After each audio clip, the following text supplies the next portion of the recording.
Anse, papastim, Picasso.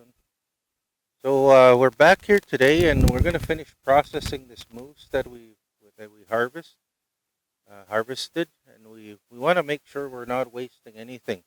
So what I'm gonna show you right now is those shanks that we cut off. We're gonna cut those and bag those first of all, just to get them out of the way and get them bagged. They've been sitting for the night, firming up. Now I know a lot of people they'll hang their meat for 3 4 days to let it firm up and uh, let it easier to cut. But traditionally, as Nihilak, we always cut it fresh. We don't like to hang it or or anything like that. We usually cut it fresh and we bag it fresh because our elders especially like that taste of that really fresh moose meat while it's still got a lot of the blood and everything still inside the meat. They say that adds to the flavor. So we do it traditionally. We haven't hung it. We've left it overnight. It's firmed up enough for us to cut. But we wanted to show you how we cut these shanks into shank roasts and any remaining bone, how we cut them into bones for bone broth or for just to make your soups and stuff with. So again, we're not wasting anything. So on the saw right now, I've got the rear shank. So that's the lower half of the rear leg. Uh, so this joins on uh, to the to where the hind quarter. We took that upper hind quarter, and then we've got the bone socket on the next bone, the larger bone. Then this is the shank. From the shank, it attaches to the hoof and the foot and the lower part. So the first thing we're going to do is we're going to cut this rear shank. We're going to make a cut evenly here first, and then we're going to cut it into roast size pieces with the saw, just so they're a perfect shank roast. So I'm just going to start up my meat saw. So it's gonna you're gonna hear a little bit of noise here, but that's just the sound of the saw. But I'm gonna show you how we just make that cut and where we're gonna make it, so you could see where my saw is pointing towards, because I want to get just the meat on that roast. I don't want to get a lot of this bone in there. This part, there's really no use for that part of the leg, but I'm just gonna carefully.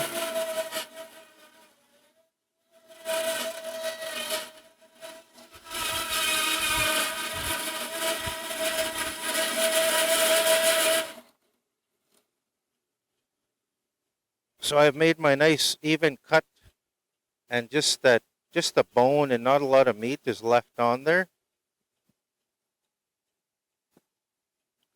So I'm going to adjust it to about a roast size, and I'm probably going maybe 4 fingers because that's about a good roast size. Just going to adjust my guide here. Four 4 fingers wide for a roast size.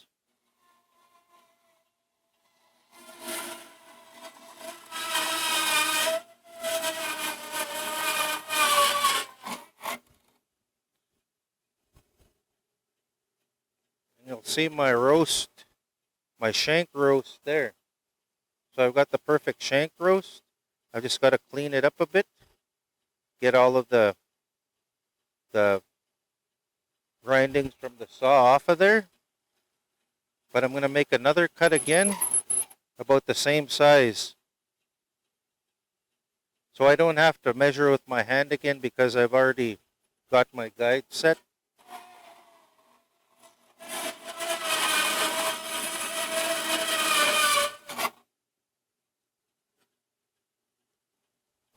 And again, I've got another nice shank roast. This part is mostly bone and just a little bit of meat.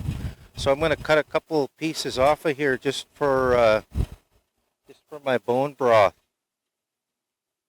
And I'm going to make this a lot smaller.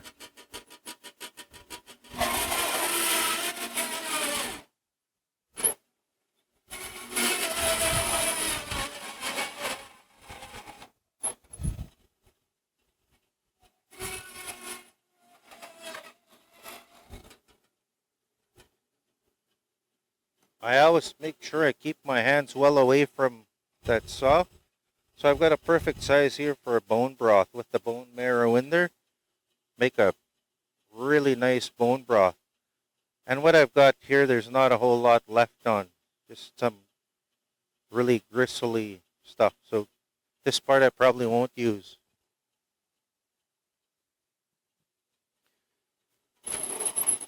Now I've got the front shank. Again, that's the second bone. And then from here, it attaches onto the lower leg and the hoof. So again, I'm just going to cut this very, very end off, where there's just a lot of bone in there.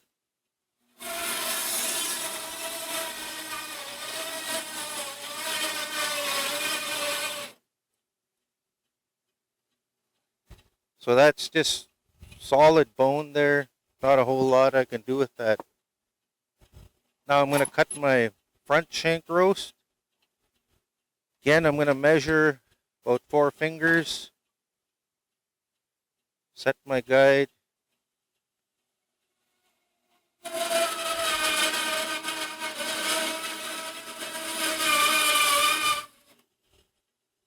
Roll it forward away from the blade.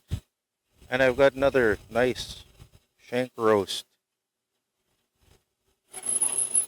Do the next piece the same size.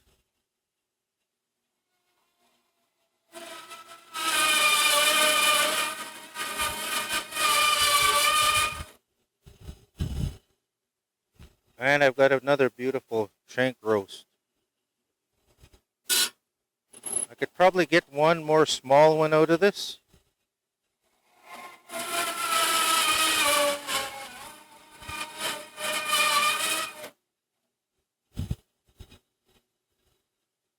So again, another nice small shank roast.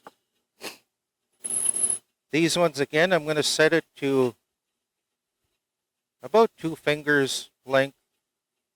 And I'm going to make the bones for the bone broth.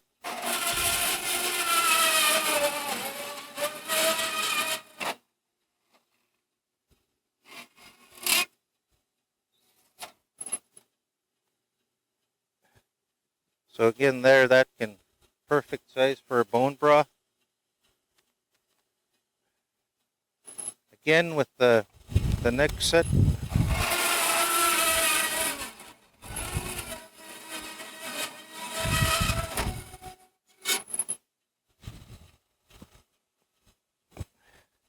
Perfect size for a bone broth. And that's probably all I'm going to get out of there. So I'm just going to shut my saw down and we'll show you what we did, what we got from those, just those legs. So we've got our shank roasts.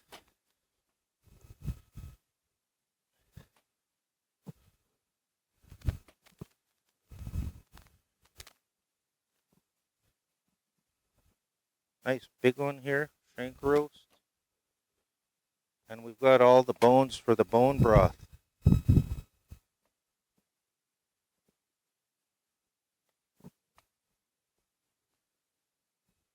So with the bone broth, all we do is we take these small bones with the marrow in it. We'd let them simmer, just a slow rolling boil for at least 2 hours, sometimes 3 hours. Slow rolling boil just for all of those flavors and the marrow and everything to get that flavor into the water to make that broth. You'd also add a few vegetables, carrots, celery, just to get the flavor of those as well, onion.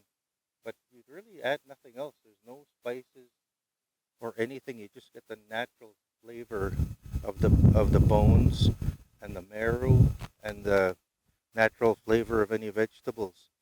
So now all we've got to do with these now is we're going to clean them up a bit, take off any of the grinding from the saw, clean them right up.